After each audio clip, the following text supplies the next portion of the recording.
Baru lulus kuliah dan langsung kepikiran mau jadi pengusaha? Eits, tunggu dulu. Hari ini kita bakal ngadain semacam reality check yang jujur banget berdasarkan nasihat belak-belakan dari Dr. Tirta. Kalau Anda emang serius mau terjun ke dunia bisnis, pembahasan kali ini wajib banget Anda dengerin sampai habis.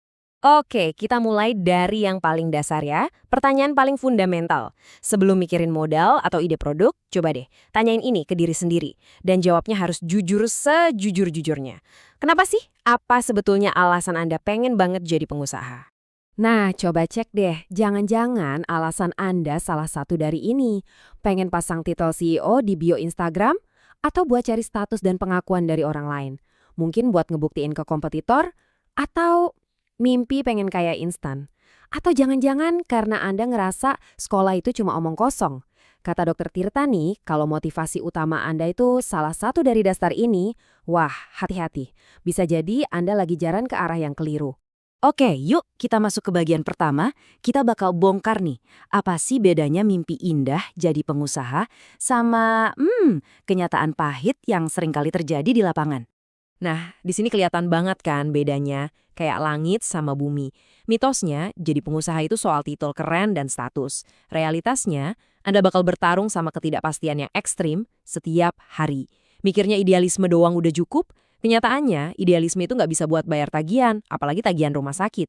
Dan soal modal dengkul alias modal nekat doang, mungkin itu manjur buat generasi 40 tahun lalu. Tapi sekarang, di tengah persaingan yang seketat ini, zaman udah beda, bos. Dan kutipan ini, wah ngena banget, ini ngerangkum semuanya. Jadi intinya, jadi pengusaha itu bukan soal ngebangun image-image, tapi soal seberapa kuat mental Anda buat ngadepin ketidakpastian tiap hari, tiap saat. Oke, sekarang kita masuk ke bagian paling penting.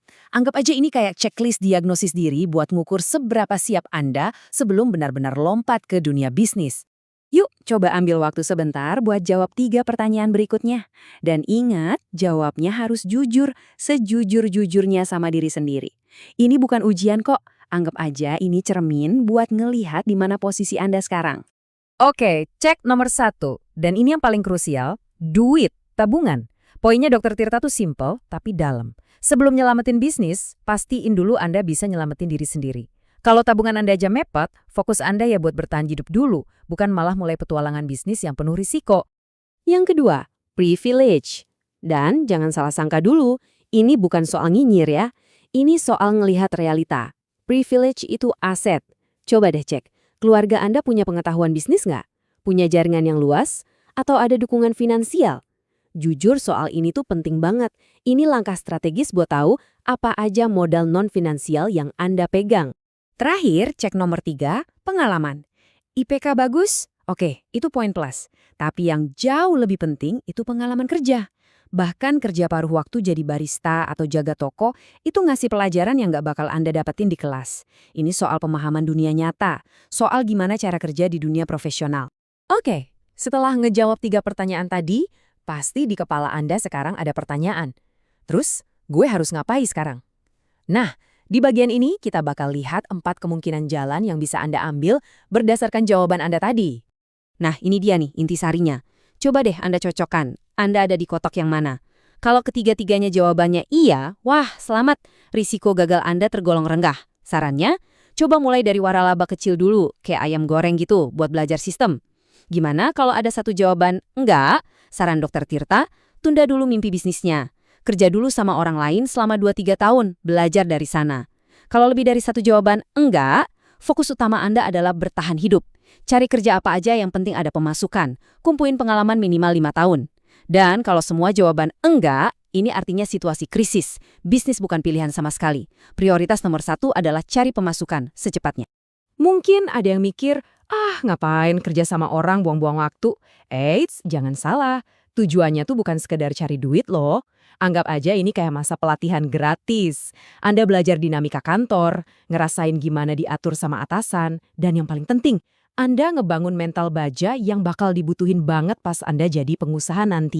Oke, selanjutnya kita bakal ngobrolin 2 faktor gede yang sering dilupain, padahal perannya penting banget dalam kesuksesan seseorang, keberuntungan dan waktu.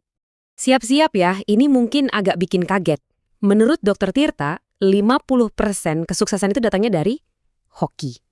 Keberuntungan. Serius, sesimpel ada di tempat yang pas, di waktu yang pas. Nah, ngomongin soal privilege lagi, ini ada satu konsep yang dalam banget. Privilege paling tinggi itu ternyata bukan soal punya banyak uang, tapi soal bisa membeli waktu. Gini deh, kalau Anda punya modal, Anda bisa bayar orang buat ngerjain hal-hal teknis kan? Nah, waktu Anda yang kosong itu bisa dipakai buat mikirin strategi, buat ngembangin bisnis. Sementara kalau Anda nggak punya modal, semua harus dikerjain sendiri. Waktu Anda habis buat operasional. Itulah bedanya.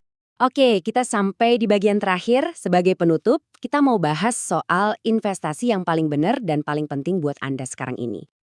Jadi, intinya apa? Sebelum Anda mikirin investasi ke bisnis, investasikan dulu kedua aset paling berharga yang Anda punya. Nomor 1, otak Anda.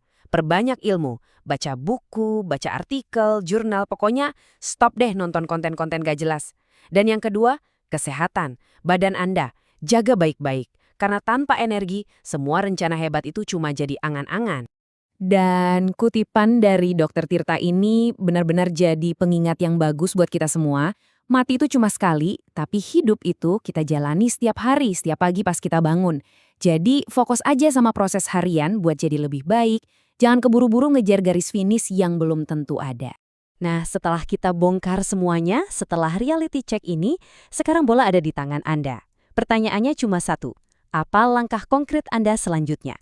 Apapun jawabannya nanti, semoga pembahasan kali ini bisa ngasih kejelasan. Coba pikirkan baik-baik.